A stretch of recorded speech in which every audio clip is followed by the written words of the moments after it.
to the republic for which it stands, one nation, under God, indivisible, with liberty and justice for all. Good evening. I'll have the clerk please call the roll. Supervisor Fountain, Here. Clerk Trofeo, here. Treasurer Horning, Yes, here. Trustee DeMarion, Here. Trustee McMullen, Here. Trustee O'Connell, absent. Trustee Petrucci. Here. Was she on? She's here, she's on, yep, Okay, she's on. sorry. Thank you. Item number 4 is approval of our agenda. So moved. Support.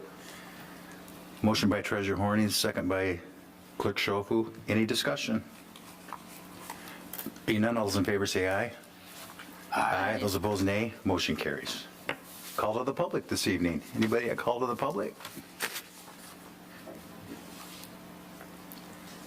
We'll move on to item number 6, which is approval of our consent agenda. Move. Support. Motion by Trustee Petrucci, second by Trustee Germain. Any discussion? Being none, all those in favor say aye. Aye. Those opposed, nay. Motion carries.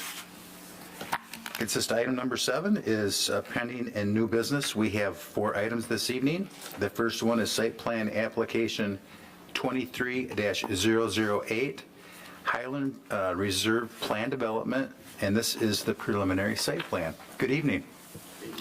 If you'd like to come forward, we have our planner up here. That's fine. We have our planner here this evening, Troy Langer, and this is a PD. So if you could just briefly, for those that are home, talking about the process of the PD and kind of what that entails, and then I'll have you go ahead and review what the Planning Commission has, and then I'll have the applicant. And by the way, your name is, sir? Michael West with Green Development Ventures. Thank you, Michael. Welcome. Thank you. And then I'll have Mr. West make any comments he may based on yours, and then I'll open it up for board for conversation. Thank you. All right, thank you. As you mentioned, this is a planned development. That process, generally speaking, is a 3-step process. The first part of it is conceptual review, where an applicant presents a concept plan. They present that to the Planning Commission. They also present it to the Township Board. No actual decisions or recommendations are made on the concept plans. They're just given feedback or comments, but not a formal determination. And if it's deemed worthy of moving forward with the concept plan, the next stage is a preliminary plan. And that's the stage we're at with this particular project. And with the preliminary plan, the site plan gets much more detailed. You are effectively creating almost like a new zoning ordinance for this property as part of the plan development. You're establishing your standards by which all the development in that PD have to be developed to. And you get much more detailed on landscaping, lighting, design, open space, parks, and so forth. And that is the stage we're at with this project. The Planning Commission held a public hearing on this request at September 28th. The Planning Commission did recommend approval. Now it is at the Township Board for the preliminary stage. And then ultimately, if the project moves on, the remaining phase is called the final phase of the PD. And at that point, we're primarily done looking at site plans and landscaping and lighting, and we turn our attention to more of what I'll call the legal instruments, any easements, any deed restrictions, any master deeds, any and the plan development agreement itself for the property. All of those type of documents are reviewed during the final phase of the PD that goes in front of our Planning Commission as well as our Township Board. And then ultimately at that final phase, if it's approved, you would be rezoning the property to PD as part of that. So that's the process. We're right in the middle at the preliminary phase with this one. They've been in front of the Planning Commission for a public hearing, so they're here in front of the Township Board to wrap up the final phase. With respect to the project itself, it's on about 40 acres, or I'll call it about 40 acres. This project is on the south side of M59, very close to where Cundy Road would intersect with M59. It's also immediately east of the Heartland Glen Golf Course property. And this project is primarily single-family residential. There's 101 single-family homes that are part of this. And of that, 35 of those are new construction, single-family rental homes. And 66 would be owner-occupied homes. And then also part of this is about 1.9 acres in the northwest corner of the site that would remain with the current owner and would be developed as commercial. And they've included some of the proposed uses, so they're essentially focusing on our general commercial. They've eliminated some of the uses in general commercial. They're primarily focusing on restaurants and retail. I think they did provide for automobile gas station in there, maybe a drive-through restaurant. Some of those uses, they're listed in the staff report if you wanted to see them directly. The applicant here in front of you is not interested in the commercial portion. The applicant here is proposing the vast majority of the property with the single-family residential component. Just to recap a little more on the project, all of the roads in this project are private roads. During the conceptual review, the applicant had mentioned they would try to make them public. They have changed those plans. These are all private roads. They do connect to Highland Road or M59. They are still working with MDOT. They do not have all of their approvals from MDOT. However, we did get email confirmation from MDOT that the location of that connection MDOT is okay with. So whether they have to do some decel lanes or acceleration lanes or changes in the median, that's still to be determined, but at least the location of that drive where it connects to MDOT or to M59 is sufficient for MDOT. They have future connections to the east, future connections to the south, and then they connect to Heartland Glen Lane. Some of the things that came up during the Planning Commission public hearing, there was discussion on the open space, landscaping. They requested an increase in some of the trees and the shape of the detention, storm retention or detention basins. There's some discussion on the sidewalks and pathways. There was definitely some discussion on the commercial portion, and the Planning Commission thought that any of the uses in the general commercial that are only permitted by special land use should also require a special land use as part of this PD. And then there was discussion on the setback. The structures are proposed to be at the closest 5 feet from the property line, which means they would be 10 feet apart. So there was some discussion on that topic as well.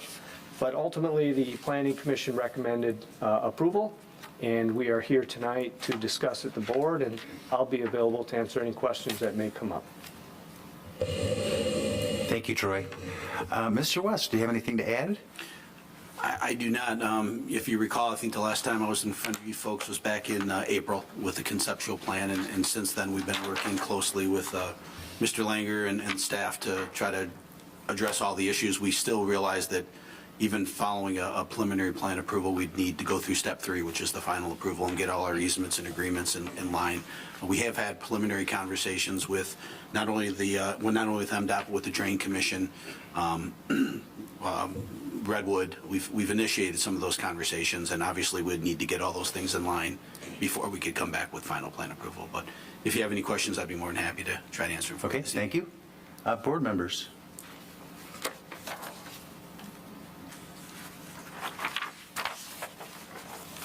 I had a bit of a problem with the setbacks only because of the fire situation, but I think that Troy answered it by saying you're going to be using an upgraded wall on the close sides. It's more, Where we actually use all of that setback area, so what we're proposing is 10 foot between the rental units and 5 foot sides between, for the setbacks in the site condominium portion. Assuming that we use all of that width that we have in that buildable envelope, we do a self-imposed 1 hour firewall if it's anywhere between 5 and 6 feet from the property line, just in case there's something off on the foundation. So we do that self-imposed. But again, I'd reiterate that we tried to provide some examples and some rationale on why we're requesting this. It will not be 10-foot housing separations throughout the development. It's not going to look like that. The 10-foot separations and the 5-foot side yard setbacks, if you will, in the site condo, allow us flexibility for different housing product. In the site condo portion, it gives us a full 50-foot wide building width to utilize. The sample portfolio of homes, which I believe you have in your packets, those 5 or 6 examples we gave are all 40 feet or less. So in the cases where we would put those homes on there, we'd be 10 feet from the side yards or 20 feet apart. What having that flexibility to go to as less as 10 feet allows us to put a third stall garage on if a person wants that. That's where the flexibility comes in. But in reality, we'll probably only have a few locations where that actually occurs, where you get that close setback. And where we have it, we'll self-impose that 1 hour firewall. Yeah, I had most of my questions answered when you came in with your conceptual. What I like about the project is that you mix up the housing. You're not going to see a row of all the houses looking identical. I like the configuration of seeing a lot of different product in there. But I don't have further questions from the conceptual phase. Thank you. Other board members? I have a question about the wetlands. Mike, can you pull up page 253 on the packet for tonight? This is a map that was developed by Fishbeck. It shows what I would call 4 wetland areas. Some of them are interconnected. It appears, and clarify if I'm wrong, but is there a ditch along the existing driveway that connects all 3 of the wetlands on the west side? Yes, there is, and that actually is located off of our property. So it's right along the east side of Heartland Glen, and that's defined as a wetland as well because it has stream, bed and bank. So yeah, that's interconnected with those wetlands. And then, Mike, if you can now, okay, so you've got them labeled Wetland B and Wetland C, which is the larger one in the middle on the west and then the one on the southeast corner.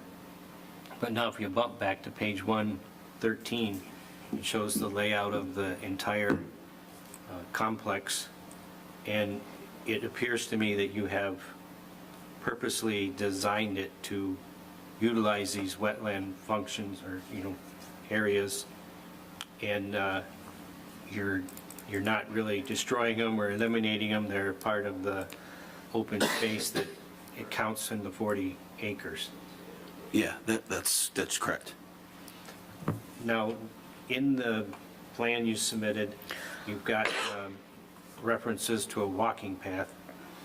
Where is that on this facility, on this map? So yeah, where the cursor is, it's yellow on your plan. So we kind of put it starting up there in the northwest corner. It kind of wraps around the north side of that larger wetland right there. You keep following it down there. It follows around, and then it comes back down to the south, and then curls back southwest and comes back out, connects to the sidewalk on the private street. And then again, in the southeast corner, where we have the park also proposed. And that map is that the right one? Goes around the I don't see the park on it, stormwater though. basin. Yeah, I don't, well, Yeah. So in that southeast corner, there's a wetland area there that we're generally avoiding. There's a finger of it that extends up through where Melsetter Street is. So there's going to be a small wetland, a little bit under 0.2 of an acre that we're going to need to address. But again, we wrap the trail around a park, and for some reason, that plan right there doesn't show the park, but right about where the cursor is, just north of where that's no longer a pond either. They were originally thinking that was a pond, but that pond area is a wetland area we have, or a open space area. We're going to have a path around there, and then a small neighborhood park right above in that green spot there, just behind units 48, 49, and 50. Okay. And then I think the last wetland is up on the commercial area. Correct. And that's quite small, correct? Very small, and I don't know, our wetland consultant said they're not sure if it's regulated. They suggested that a consultation with Eagle be made by the property owner. So Mr. Yaldo, the current property owner, has a copy of that wetland delineation, and But he would that's need to. not part of what we're approving. It's Correct. Minus that commercial. Otherwise, I agree with Kathy. I think it's well thought out. It's will be a nice addition to the township. Thank you. Thank you. Summer, do you have anything you'd like to add? I do not. Okay. Larry? Where's, excuse me, where's the location of the playground area now? well, it's, I have it. See if it's in here. yeah. It just wasn't, That didn't look like the map that. No. yeah. That's what I just said. That one was. It's right here, Larry. Yeah, It's right in here. but you'll see it on that. Summer's got it on her Yeah, paper right right here. there. That was one from the last meeting. It's in that same area, they're just putting playground equipment, Okay. like a pavilion, play structures, and there's a pathway. Yeah.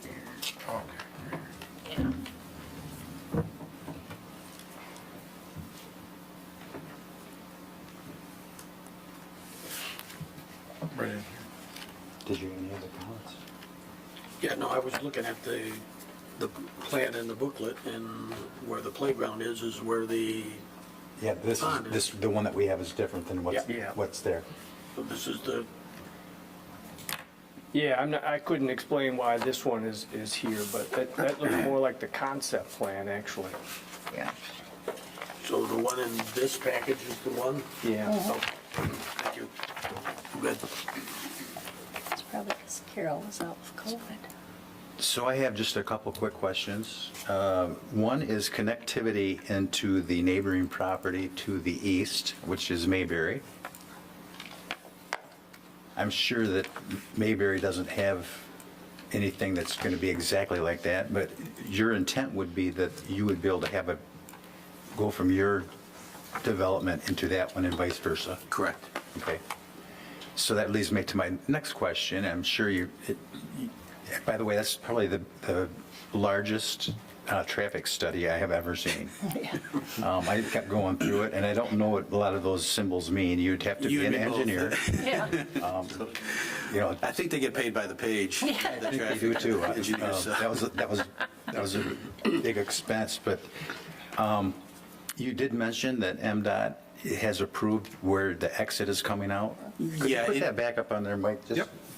It meets their geometric separations and designs. Okay. We've gotten that much from it. What you're not going to get from MDOT is you're not going to get an approval until you submit a formal application. So they were at least able to look at the traffic study and say the location's okay, but we reserve everything else for later when you apply. So there may be a deceleration lane, like Troy said, or some other type of improvement they want to see. The interesting thing about the traffic study, if you look, that 113. Thank you. that commercial piece generates about 4 times more traffic than the entire residential that build-out does. Yeah, that was just a question that I had was, that's proposed down the road. Yeah. But would they also have a curb cut? That is yet to be determined. They would have to. They would have to be consult- on their own, though. Yeah, they'd have to consult with MDOT on whether they'd allow another cut, because it's very close to Heartland Glen Drive. Yeah, can you go up by M59 on that?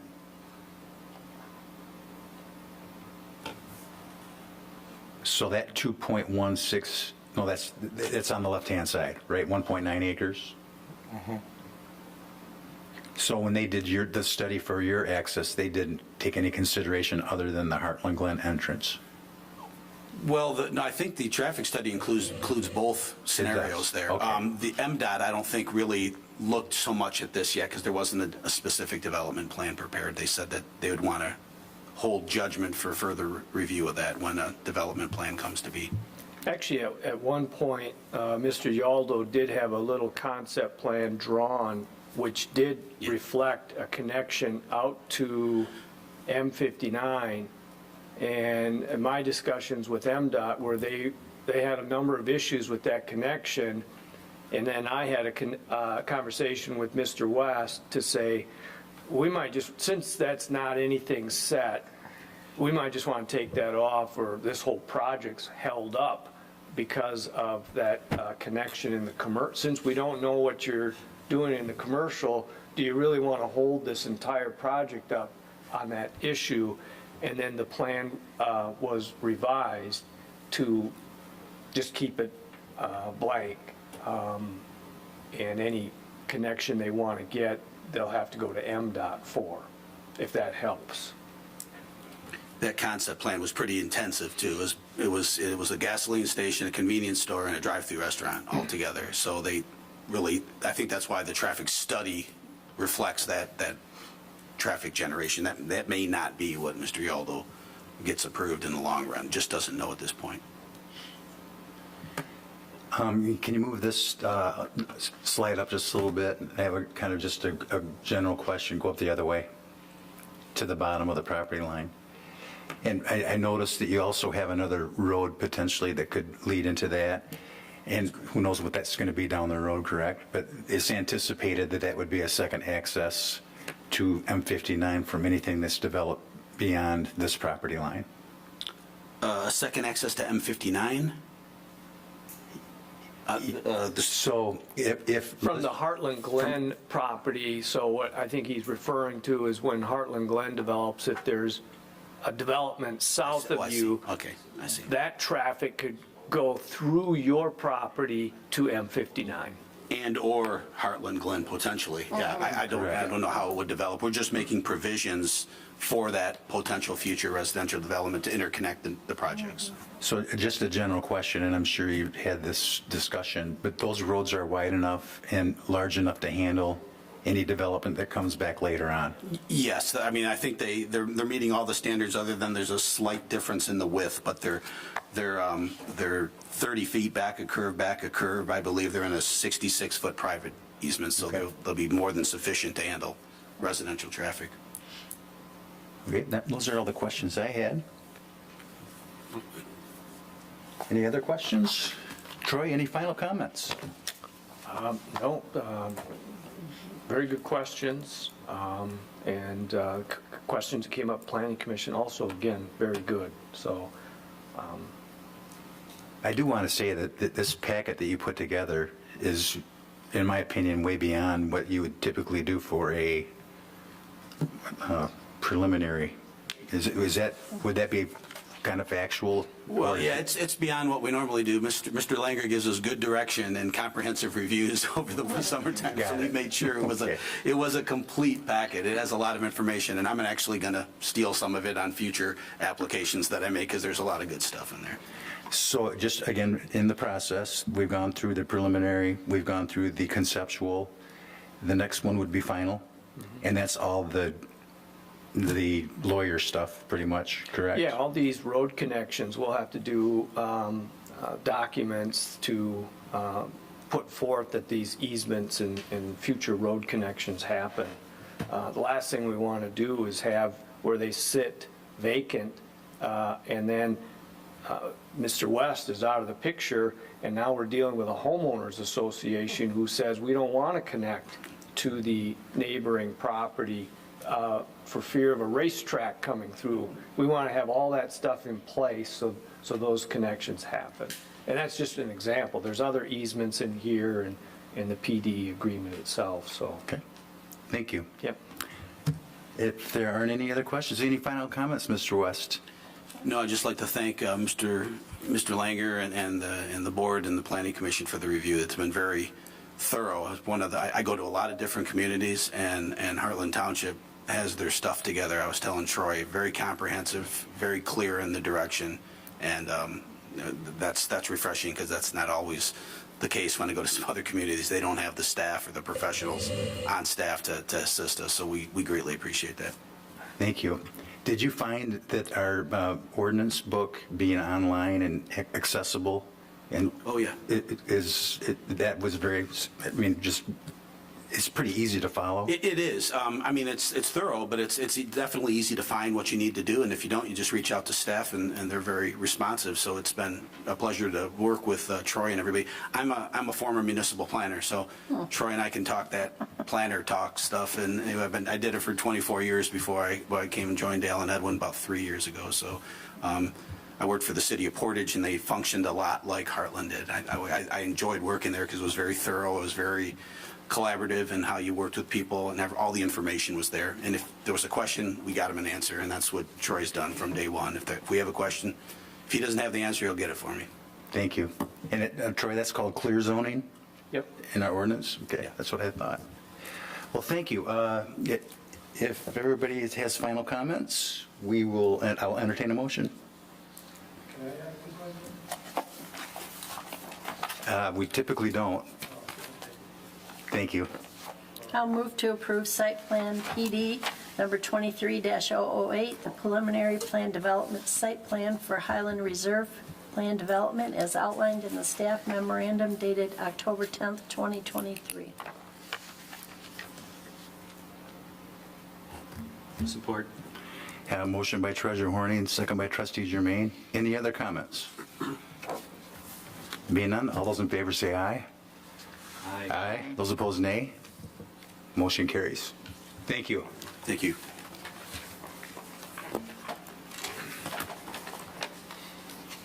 Item number 7B is 2023 early voting location. I'm going to turn this over to Clerk Schofu. Excuse me, the proposal 2022-2 that was passed last November provided for 9 days of early voting for each election from this point on. The Constitution has three formats that you can do early voting, and that is to enter into a county agreement where you would do a centralized location coordinated by the county for all jurisdictions in the county. You could also partner up with a local township. We could partner with Tyrone or Brighton or Osceola to do a regional early voting site, or you can just do one on your own in your own township. We as the clerks group discussed a county agreement. We thought we were heading that way, but it did not come to fruition. We only had a couple of people that really were jumping into that, so the county stated that it was not feasible for them to run that, so they stated that they would not have a county-wide site. We were approached by one other township that is doing a municipal agreement, but is on the west side of the county, and it just really didn't suit what we wanted to do. So we will be holding our own early voting site here in Heartland Township, as are most of the townships in the county. And the most logical spot for that is here in the boardroom. We will be running the 9 days early voting from 8 a.m. to 4 p.m., starting the Saturday a week before the election through Sunday before the election. And we needed to just get the state requires us to get a board approval for holding early voting at this site. Larry, is this going to be for every election? Yes, every federal and state election. So if there was a millage vote or something like that was just a standalone, like the May election or school election, we were not required to do early voting. So typically, you would have your voting in one day, and you have your people there one day. Now you're going to have to go to 9 days. 9 days before the election in addition to the normal election. So it'll be day. 10 days. Yes. And just out of curiosity, how much more is this going to cost each municipality like ours We're going to do 10 versus 1 day? We're going to need an additional tabulator and e-poll book computer. It's already in the budget.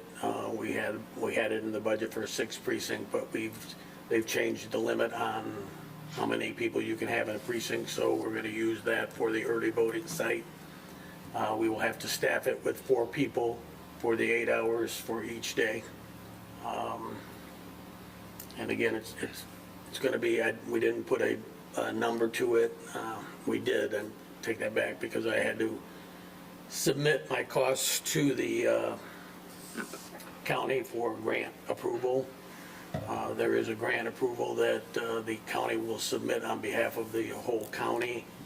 I think our costs, our numbers, including equipment and all of the ancillary things, was like, if I recall, $43,000. We submitted ours with the rest of them. We do not think we will get 100% of that money back because the way the state is allocating it, they're allocating it to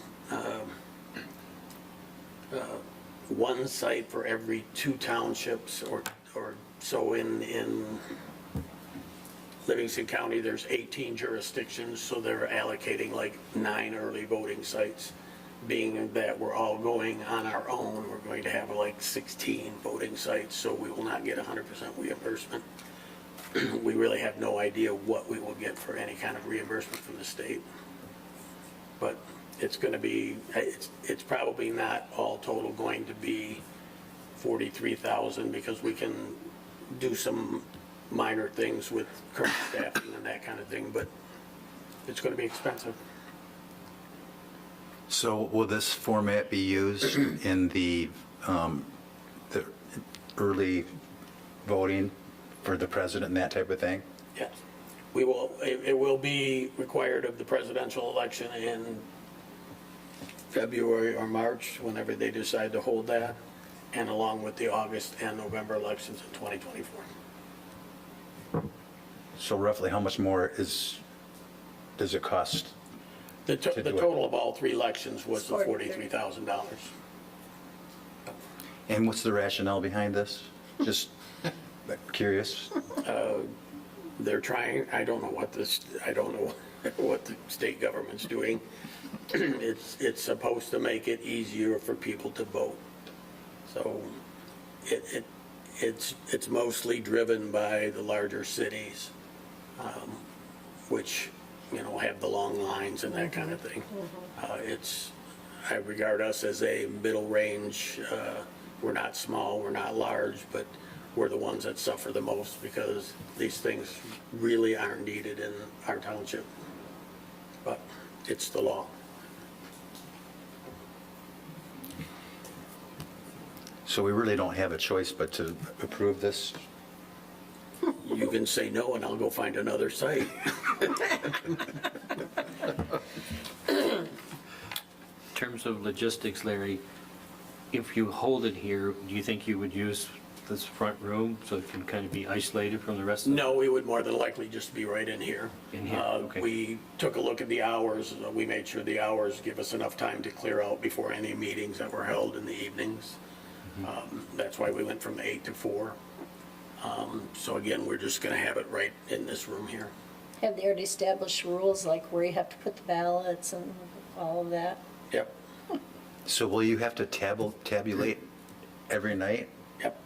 We will, you will put your ballot in a tabulator. We will suspend the tabulator every night until that Sunday, and then we will, on that Sunday, we will hold that tabulator until the election day before we can tabulate the results off of that tabulator. I could keep going with my questions. One time. So now as opposed to having like 12 hours when the tabulator's got to work with electricity and everything else that happens in Michigan, now you got to have the thing sitting there for 10 days. Yes, this particular one will be here for 10 days. And it'll have to be locked up nightly in the clerk's office. I'll quit now. I'll move to designate Heartland Township Hall at 2655 Clark Road, Heartland, Michigan 48353 as the polling location for precincts to conduct early voting.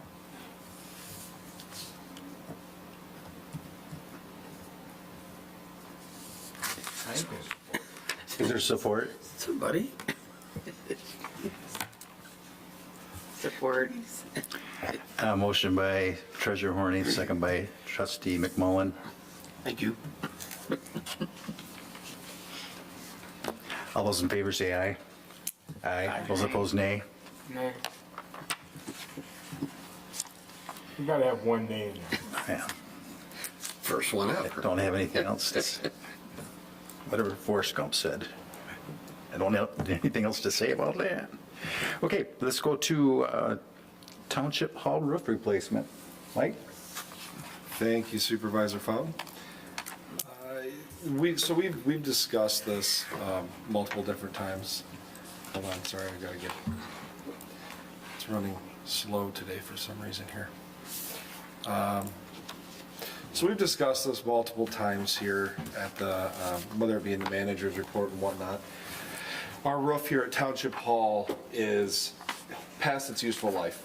It's 16 years old. We've done numerous repairs over the years on this. We're now at the point where we have numerous leaks in the building, and we're replacing ceiling tiles as often as we can to try to stop leaks from coming into the building. Portion of this is we've taken some time on this because we've actually gone out and requested quotes from 6 different companies. We have received 3. At the time of this getting put onto the board, we only had 2. We had one forthcoming, which we received at about 11:59 last night. So we do have a 3rd quote. It does fall in line with what we have requested in this. There's a contingency built into this for a couple different reasons.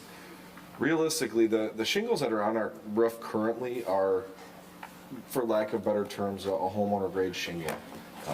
It's a thin shingle that's, as we said, past its useful life, and we don't know how much plywood we're gonna have to replace.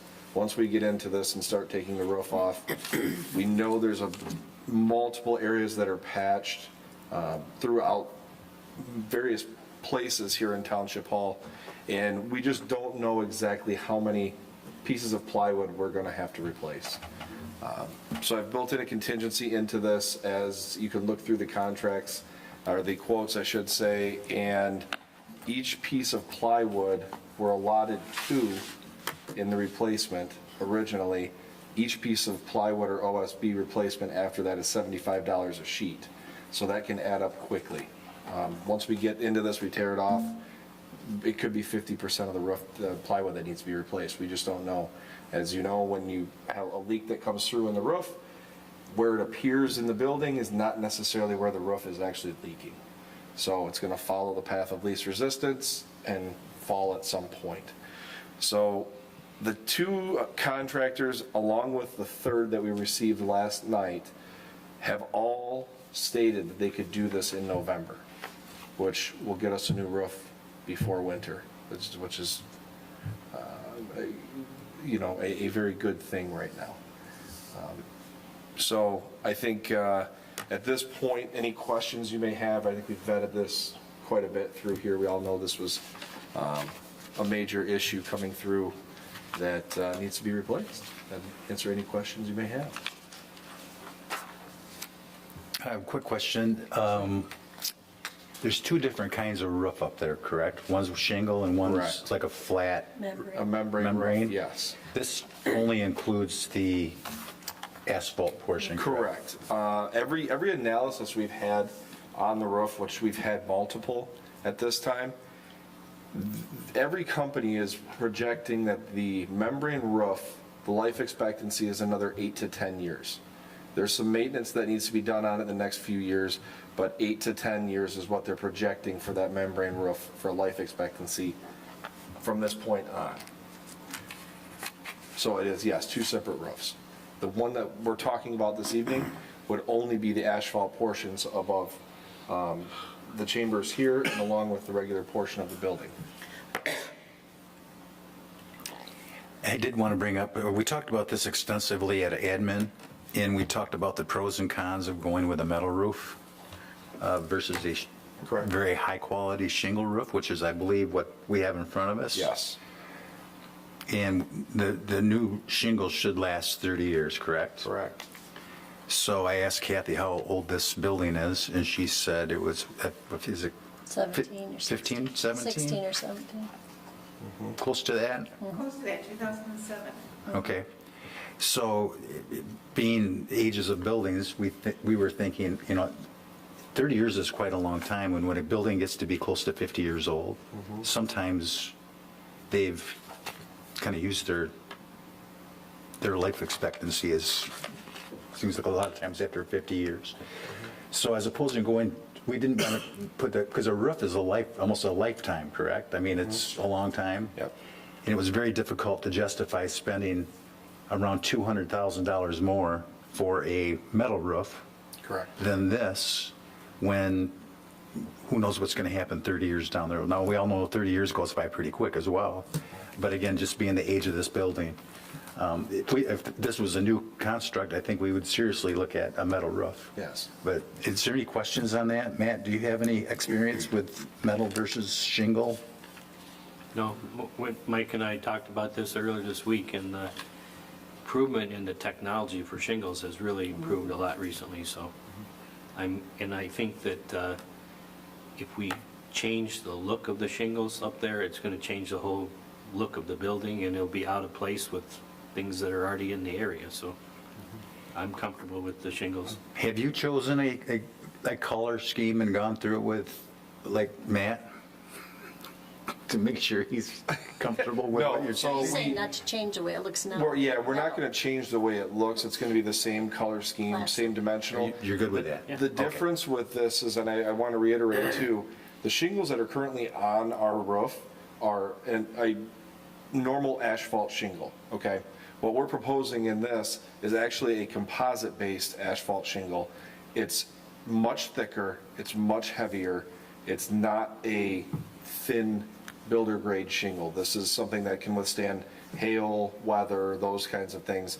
And I think it's going to be along the same lines as we were talking about before with for cost effectiveness, with performance, and the warranty of the 30-year shingle. I think we're right on pace here with whether, like you had talked about, whether it's a metal roof or this composite shingle that will hold up just as well.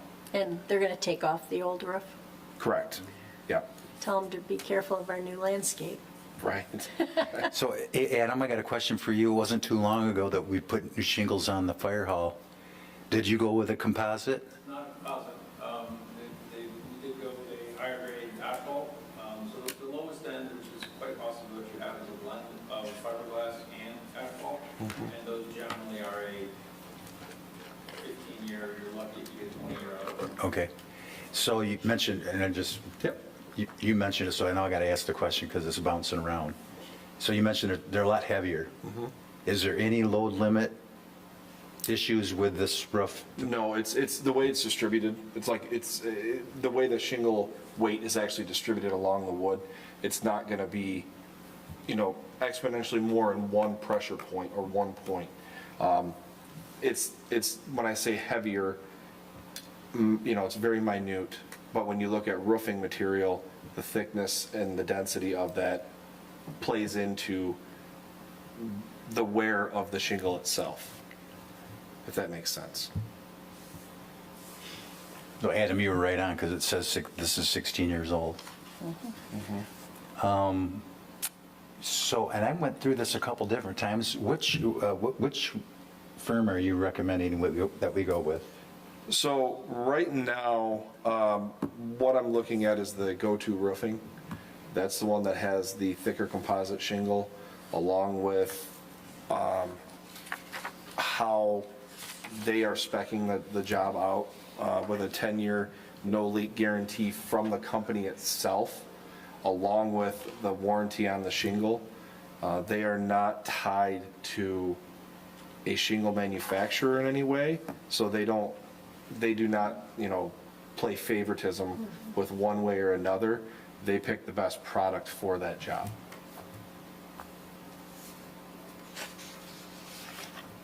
So again, there's three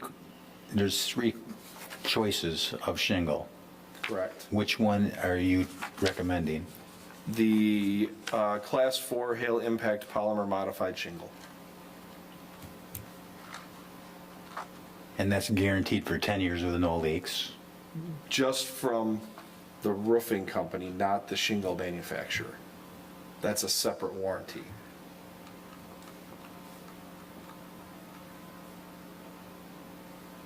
And this is where we get it ranged with plywood replacement, multiple different, there's one that was 75, one that was 65. So really it's going to be, I'd like to vet the actual product before it's put on. I want to physically see the product itself to see what it is that's going up there. But the polymer modified shingle is what I have reached out to a few different communities as well with different buildings they've redone, and they're very pleased with that.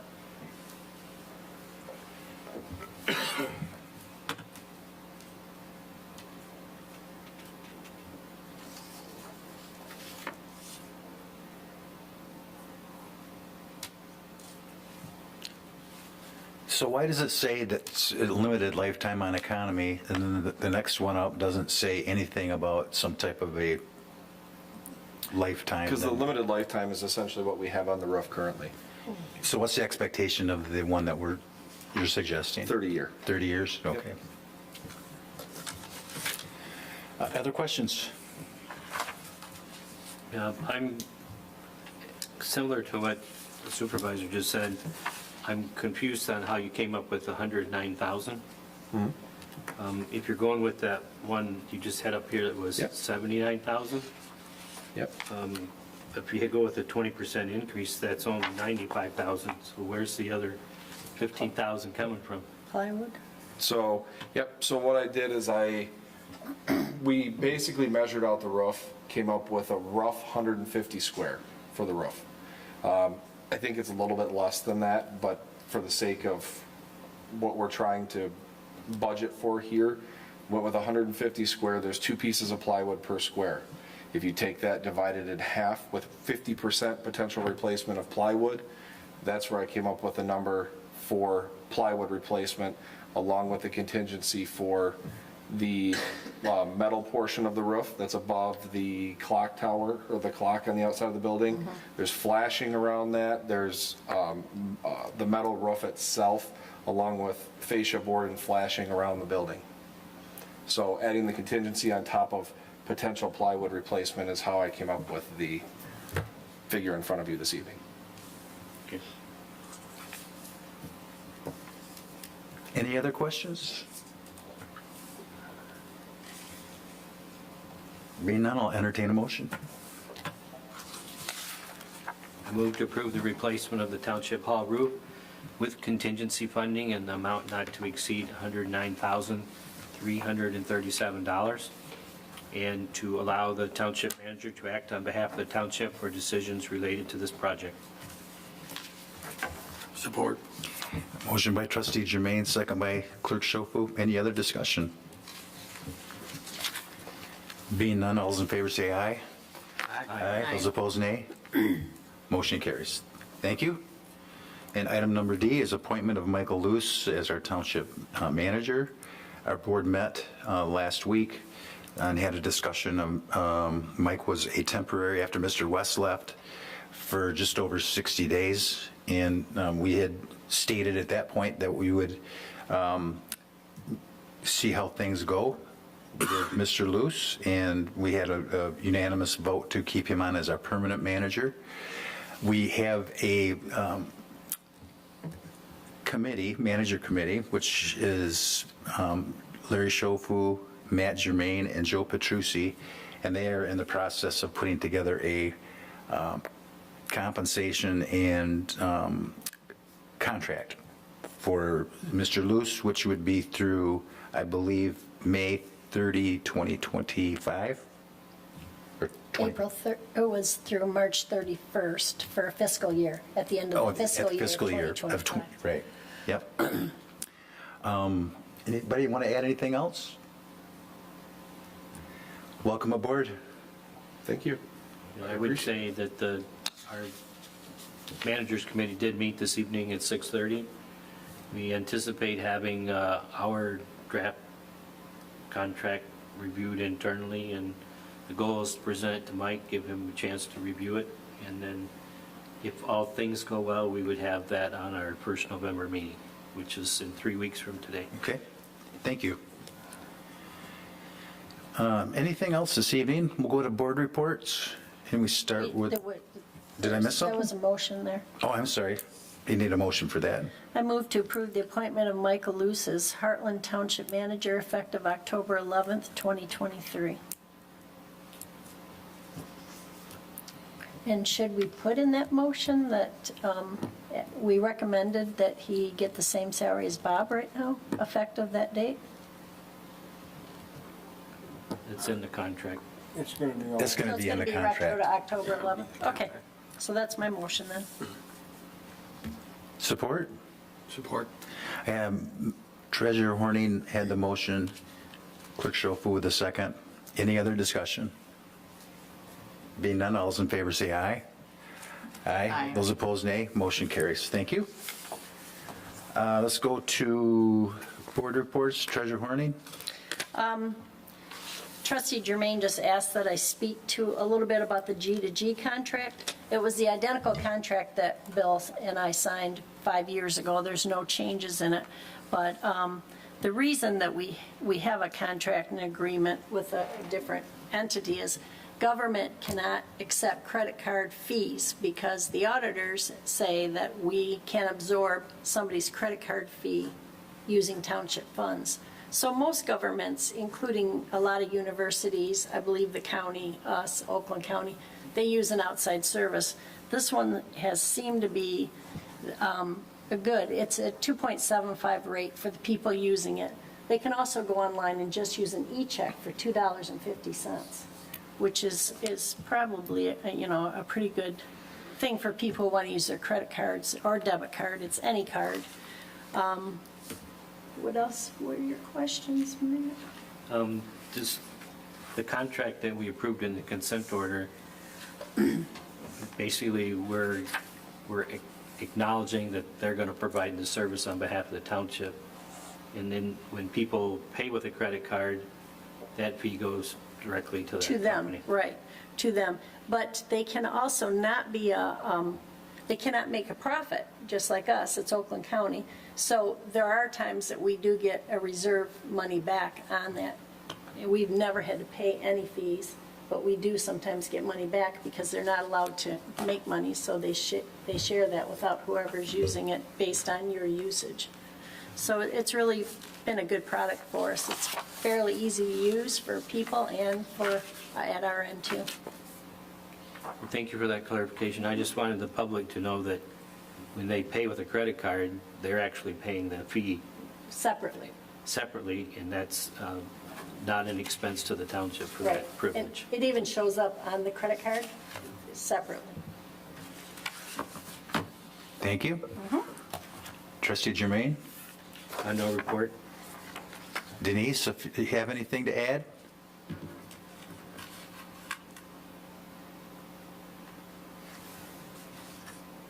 Teach me, Arun. If you- No, sir, I'm good. Okay, thank you. Here we go. Trustee McMullen, No report. Trustee Petrucci, No report. Clerk Shofu, No report. and I have no report.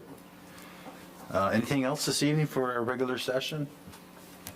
Being none, we will move on to, after a brief recess, we have our manager's report, and we have the Heartland Deerfield Fire Authority Fire Station Location Study, and Adam Carroll is here with us this evening. So with that, we'll take a brief recess, and then we will probably head into the conference room, so it's a little easier for us.